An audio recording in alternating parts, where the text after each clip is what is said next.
Assalamualaikum warahmatullahi wabarakatuh. Alhamdulillah ya, hari ini kita bisa bertemu kembali setelah kemarin libur. Nah, hari ini kita akan belajar tentang sumber daya alam ya, yaitu di tema 9 subtema 2 Mopel IPA KD 3.5. Oke, kita langsung saja ke materi ya.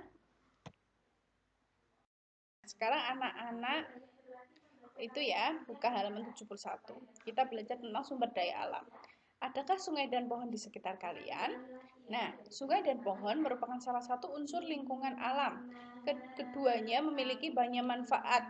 Dapatkah kalian menyebutkan? Nah, kita coba isi sebutkan manfaat sungai dan pohon pada manusia pada tabel halaman 72 ya. Yang pertama, manfaat pohon dan sungai pada manusia. Yang pertama ya, sungai dulu. Yang pertama sebagai sumber energi listrik. Lalu yang kedua sebagai aliran sumber irigasi persawahan. Lalu yang ketiga untuk kebutuhan air sehari-hari. Terus yang keempat sebagai sarana perjalanan transportasi. Dan yang kelima sebagai tempat rekreasi. Sedangkan manfaat pohon bagi manusia adalah yang pertama membersihkan udara, yang kedua mengendalikan suhu, yang keempat pengendali banjir atau bencana alam, lalu yang keempat menciptakan lapangan kerja, dan yang kelima sebagai daerah resapan air. Jadi itu adalah manfaat sungai dan pohon bagi manusia. Nah, sekarang kita akan belajar sumber energi dan perubahan energi ya. Nah, setiap hari kalian menggunakan energi. Apa yang dimaksud dengan energi? Energi adalah kemampuan suatu benda untuk melakukan suatu usaha atau kerja. Jadi ketika digunakan suatu energi akan berubah bentuk menjadi energi lain.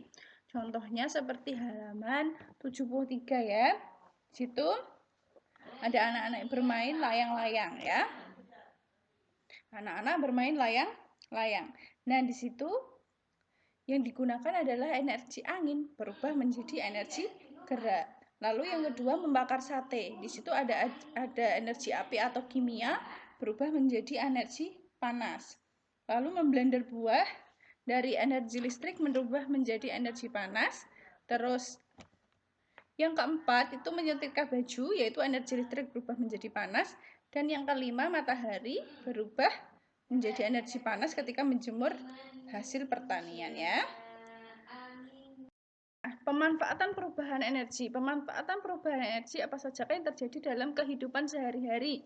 Nah, skemanya misalnya contohnya energi gerak berubah menjadi energi listrik yang dimanfaatkan sebagai pembangkit listrik tenaga air. Terus energi matahari berubah menjadi energi panas yang dimanfaatkan untuk menjemur pakaian atau makanan. Terus energi listrik berubah menjadi energi panas yang dimanfaatkan bisa untuk menyetrika, terus oven dan yang lain sebagainya ya. Nah, berdasarkan kelestariannya sumber daya alam ya dibedakan menjadi dua, yaitu sumber daya alam yang dapat diperbarui dan sumber daya alam yang tidak dapat diperbarui. Sumber daya alam yang dapat diperbarui adalah merupakan sumber daya alam yang dapat dihasilkan kembali meskipun telah digunakan ya. Sedangkan sumber daya alam yang tidak dapat diperbarui merupakan sumber daya alam yang tidak dapat dihasilkan kembali setelah digunakan. Contoh sumber daya alam yang tidak dapat diperbarui adalah dari bukan logam ya, itu gas alam, minyak bumi, batu bara, dan aspal. Terus sumber daya alam yang tidak dapat diperbarui dari bahan logam yaitu emas, perak, tembaga, dan platina. Lalu sumber daya alam yang tidak dapat diperbarui dari sektor industri adalah berlian, belerang, fosfat, dan gamping. Yang terakhir adalah bentuk-bentuk energi. Energi itu ada 3, yaitu energi bunyi, panas, dan listrik. Energi bunyi itu bisa kita dengarkan pada lingkungan sekitar. Ketika kita berbicara, kalian menghasilkan bunyi. Jadi kita berbicara itu pasti menghasilkan bunyi. Memetik gitar juga menghasilkan bunyi. Bunyi merupakan energi. Semua benda ya, ingat-ingat, semua benda yang menghasilkan bunyi disebut sumber energi bunyi. Bunyi berasal dari getaran. Getaran itu diteruskan melalui udara hingga sampai ke gendang telinga. Kemudian gendang telinga akan bergetar sehingga kalian dapat mendengarkan bunyi. Pada saat kita berbicara, pita suara kita akan bergetar. Nah, getaran itu akan menghasilkan bunyi. Lalu yang kedua, energi panas. Energi panas juga disebut energi kalor. Di alam sudah tersedia energi panas yang sangat besar, yaitu energi matahari. Matahari merupakan sumber energi panas terbesar ya. Semua makhluk hidup membutuhkan energi dari matahari ya. Kita mengalami siang hari karena adanya matahari. Jadi, panas matahari sangat bermanfaat bagi kehidupan manusia. Matahari dapat dimanfaatkan untuk menjemur pakaian, mengeringkan padi, mengeringkan garam, dan mengeringkan ikan asin. Lalu yang ketiga adalah energi listrik. Energi listrik merupakan jenis energi yang paling dibutuhkan untuk mencukupi kebutuhan rumah tangga ya.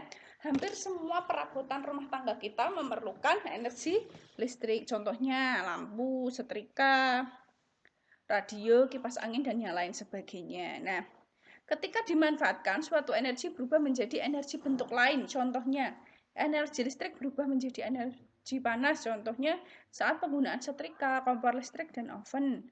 Terus energi listrik berubah menjadi energi gerak, yaitu contohnya penggunaan kipas angin, mobil mainan, mixer, atau blender.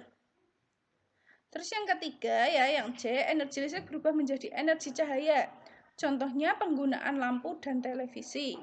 Dan yang terakhir yang D, energi gerak berubah menjadi energi bunyi, yaitu contohnya menabuh gendang, bertepuk tangan, memetik gitar, dan memukul gong.